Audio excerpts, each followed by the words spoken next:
राधे राधे श्री राधा परम धन राधा राधा राधा राधा राधा।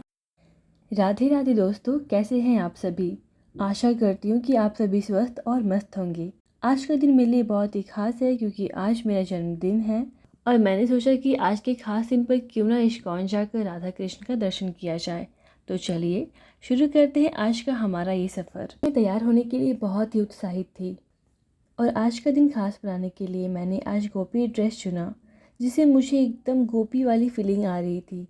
दीदी ने एक प्यारा सा सूट पहना जो उन पर बहुत ही जच रहा था और माँ ने एक बहुत ही प्यारी सी साड़ी पहनी। उनकी साड़ी उनकी सादगी और सुंदरता को बढ़ा रही थी और हर किसी का कपड़ा इस आध्यात्मिक यात्रा की ओर परफेक्ट था।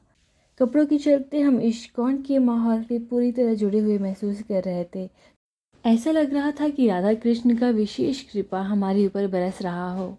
आज के दिन मैं, मेरी माँ और दीदी इस्कॉन जाने के लिए रेडी हो गए थे और सबसे खास बात यह है कि हमारे लड्डू गोपाल भी इस यात्रा के लिए बहुत ही उत्साहित हैं और हमने 4 बजे वाली ट्रेन पकड़ने का प्लान बनाया और हम सब निकल पड़े इस्कॉन की तरफ।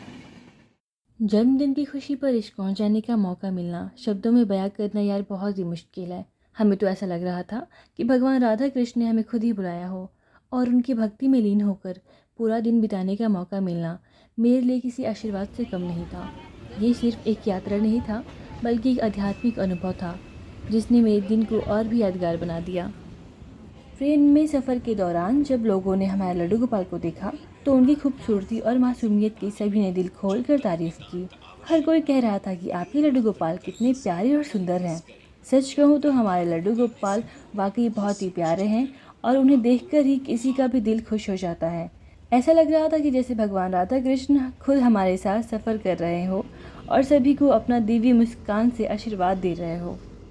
दोस्तों, फाइनली हम इस्कॉन मंदिर पहुंच गए हैं और यहाँ की भव्यता और शांति दिल को बहुत ही सुकून देती है। आइए अंदर चलकर भगवान राधा कृष्ण का दर्शन करते हैं और साथ ही साथ आपको भी दर्शन करवाते हैं।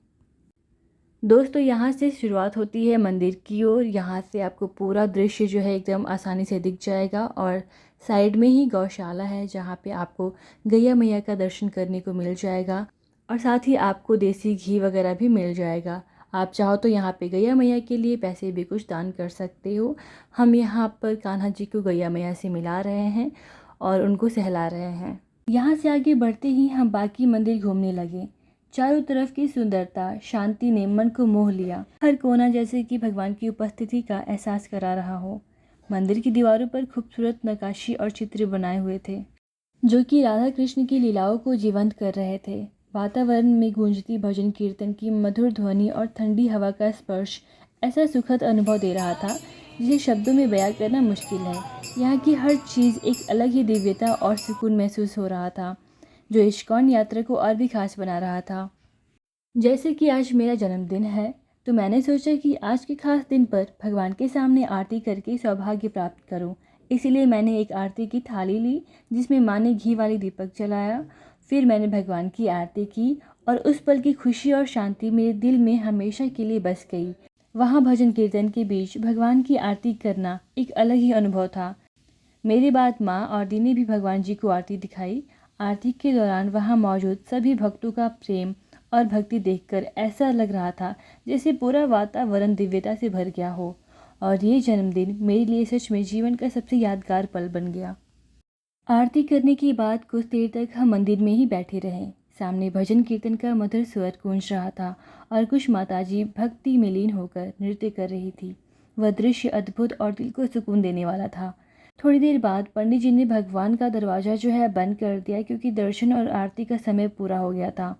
हमें इस बात की खुशी थी कि हमने समय पर दर्शन कर लिया और भगवान की आरती करने का सौभाग्य भी मिला। उसके बाद हमें पता चला कि इस्कॉन के परिसर में ही एक बालाजी का मंदिर है तो हमने सोचा कि क्यों ना वहाँ जाकर बालाजी का दर्शन किया जाए। हम वहाँ गए तो देखा कि मंदिर में श्रद्धालुओं की अच्छी खासी भीड़ थी। हमने बालाजी का दर्शन किया, कुछ तस्वीरें खिंचवाई और साथ ही वहाँ से प्रसाद भी लिया। दर्शन के बाद हम सीढ़ियों से नीचे उतर आए।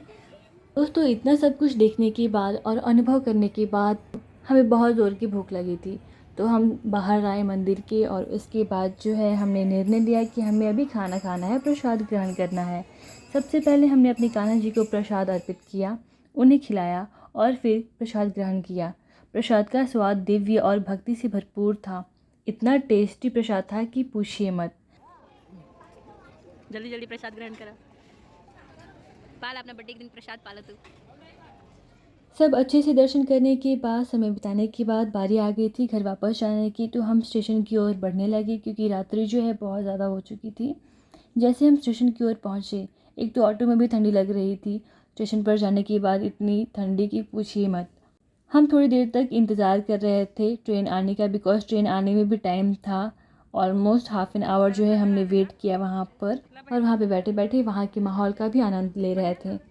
कुछ समय बाद ट्रेन आ गई और हम उस पर चढ़ गए। ट्रेन के अंदर बर्फ़ जैसी ठंडी हवा थी। बताऊँ तो इतनी ठंडी लग रही थी ट्रेन के अंदर कि पूछिए मत। भाई साहब बहुत ही ज़्यादा ठंडी थी। मुझे माँ की चिंता हुई तो मैंने उन्हें स्वेटर दिया ताकि वो ठंड से बच सके। माँ ने स्वेटर पहन लिया और थोड़ी देर बाद उनको आराम महसूस हुआ। इनके सफ़र में ठंडी हवाओं के साथ मैं, माँ और दी आज के दिन के बारे में बात करते हुए पूरे सफ़र का आनंद उठाया और अपने लड्डू गोपाल के साथ भी जो है बहुत ज़्यादा समय बिताया। और फिर हम घर पहुंच गए और कुछ सामान भी हम लाए थे गिफ्ट शॉप से, जैसे कि ये राधे राधे का स्टिकर जो हमें दरवाजे पर लगाना था, तो दीदी यहाँ पे दरवाजे पे लगा रही है। राधे राधे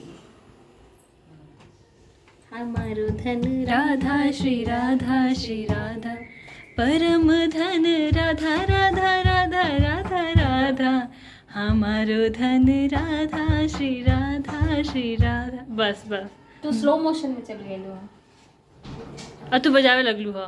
दोस्तों, तो इस तरह से बिताया मैंने आज अपना बर्थडे का दिन। आशा करती हूँ कि आपको ये व्लॉग पसंद आया हो। इस व्लॉग को आप प्लीज़ ढेर सारा प्यार दीजिए, शेयर करिए, लाइक करिए और सब्सक्राइब करिए तिवारी फैमिली व्लॉग को, और अपना सपोर्ट ऐसे ही बनाए रखिए। मिलते हैं नेक्स्ट व्लॉग में, तब तक के लिए राधे राधे।